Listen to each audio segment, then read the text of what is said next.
Welcome to today's Audit Tuesday. So, this YouAttest podcast highlights our advanced identity audit abilities. Specifically, today, we're going to focus on role based auditing.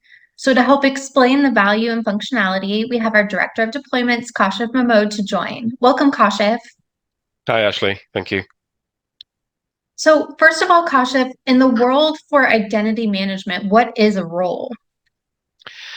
Well, this role is the access, whatever has you have inside your organization in terms of hierarchy and what one can do within the organization. You assign certain roles and you grant access based on a user needs according to their position. And, it protects sensitive data from improper access, modification, addition, or deletion according to the position of an employee within the organization.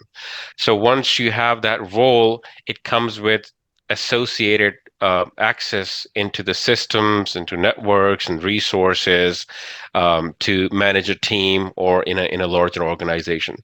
So when you have those roles assigned to you, it comes with certain level of access and privileges, and that's what we call role-based access control when you control those accesses based on their positions within the organization. And these are really important to enterprises, their users, and thus the auditors want to see these audits based on the roles, right? Oh, they do. They do. This is one of their requirements to see who has access to what, based on the principle of least privilege. That whoever has got, for example, an admin role, what kind of access, what kind of privileges he has within the organization in terms of getting access to systems and different resources, and what he can do within those resources according to those privileges. Yes, definitely. So this actual feature request, and to be honest, most of our feature requests came from a UAttest customer, right? Can you give a Right. little detail about this? Right. So one of the customers, they're out of Europe. They were doing the group audits, and they were trying to find out who has access to different groups they have within the organization. But the problem was when they were doing or conducting group audits, all the roles were coming up into those audits, and it was difficult for them to separate the targeted roles from the ones that were not required or not wanted for a particular audit, which was a cumbersome job for them because they would then have to go through the whole list of users to find out who has what kind of role and then separate those users. So we added this feature by adding a filter into the user audit where they can target a specific group, for example, global admin. So they would ask our tool to find global anyone who has a global admin role within the organization. Just fetch those users with that kind of role. So it will confine and it will target those users who have this kind of access, this kind of role and privileges, instead of going through the whole list of users that are not needed for that audit. So that's what we have built for that client, and that has made their day. Because now they don't have to create lengthy group audits just to see a single role and who has access to that role and to that application and resources. They can target a specific role and find out who are the users enjoying this role within the organization. Okay, so seeing is always believing. So let's jump into a demo, and let's talk about how it helps enterprises review their roles for audits. Right. Let me just go ahead and quickly share my screen. That's not going to take long, but it's a very good feature when it comes to organizations who would like to do their audits, their identity audits by their roles within the organization. So here, as usual, is the UAttest dashboard. What we've done when you go to the auto audits, where we have plugged into your IAMs, your IDMs, and you create a new user audit, for example. So here is the API integration. I have my Azure AD now called Entra ID. I'll just give it a name. select the date. It's the time frame you would like to have to complete this task, within a week or 2 weeks or whatever, depending upon the number of users. Okay, click next. Now, either you can go for all the users or you can go for selected users. When you click here, you get these four options. Previously, we only had by groups, by individual users, and by managers. But now we have added a fourth one called users by roles. So when you choose that option, click on the search bar, it will drop down a list of all the roles you have within your IDM. For example, in Azure AD or Entra ID, you have these default roles within Azure, within Entra, that you assign to your users or members of a group. For example, you assign them a global administrator or maybe a global reader. You can assign them a role of a user administrator. Whatever you have in your Azure AD or Entra ID will show up over here if you have used those default roles. So let's say, for example, if I choose this one here, I choose global admin, I choose application developer or something, or maybe the user administrator, right? So I need to audit these 3 or 4 different roles, and I need to see who are the users who have these roles within the organization. So I could either determine myself whether they should be having this privilege, or I can delegate these out to the relevant reviewers to recommend if they should be having this kind of access within the organization.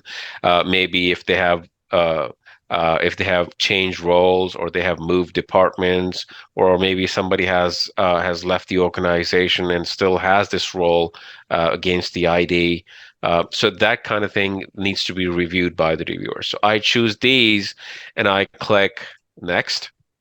Now the tool will ask you, what do you want to see? I mean, what kind of access uh, do you need to see for these roles? Do you need to see the group access for these roles, or do you need to see the application they have access to, having these roles within the organization? So let's say you click on this one here. It's going to fetch all the groups where these roles have access, and all the users who have access to those groups will pop up in your audit. So once you create the audit, this one is doing it now. I have created this one to save time. It's going to show you all the users, their profile attributes, who's their direct line manager, if that's part of your Azure AD or Entra ID. And then if you click on more details, it's going to show you the roles these users have. So this user has, for out of these selected roles, this have only two: application developer and the application administrator. Now, we know these are the roles he's enjoying, but what kind of access this person has within the system when he's having these roles within the organization. So once you click on view more, it shows you that this person with these roles has access to these groups within the organization. If you had, let's say you had selected the application review, these would have been replaced by applications instead of groups. So it would show you what applications this ID with this role has access to within the system. Now that you have the information, you can easily, first of all, you can assign, let's say here, you can auto delegate to these managers who are managing them here, right? So once you do auto delegate, it will send out notifications to the managers here, but you can also manually delegate these to any individual, any employee or resource you want within the organization. All you have to do is just type in the email of that person, or you can include multiple people, multiple individual in this case to review these identities. All you have to do is just enter the emails and it will send out notifications to those individuals, right? So they will be part of the process. But once they receive the notification, they can look in here, go either certify everything in bulk, right from the list, or they can go into view more and go granular on the list of all the groups and say, let's say the first one I would like to certify. But the security OT65, he should not have access to this group any longer. So I'll just recommend to revoke. And this one I'm good with, so I'll certify. So this is how you can go into on individual each line item one by one to decide and recommend what to do with these group access of this user who are enjoying the administrator roles. But you can also do it from here, but it's going to show you the results under reviewer's action. It was certified, last reviewed by, the name will appear right here, and it will give you the timestamp as well. Right? So this is how you can confine, or you can limit your search when your target is to find people with specific roles within the organization, instead of going through the whole list of users and then filtering those roles out. That works pretty seamlessly for that client now who has asked us for this feature. And then at the end, once you have completed, it's always the evidence. You can have it in PDF. You can have that evidence and that report in the CSV format as well, depending upon what is the number of users you've been dealing with. If it's in hundreds, thousands, then CSV makes more sense. But if it's like less than 100 or 200, then PDF is a more tidier version of that evidence. So Perfect. I hope that, yeah, please go ahead. Perfect. Thank you so much, Kashif. I really appreciate it. So just to wrap this up, so YouAttest shows that it meets the demands of advanced features for automating the process of access reviews. So we at YouAttest can be reached at youattest.com, or of course, just write us at info@youattest.com, and we'll address all of your access review requirements. Thank you so much, Kashif, for demonstrating that. I appreciate it. Thanks, Ashley.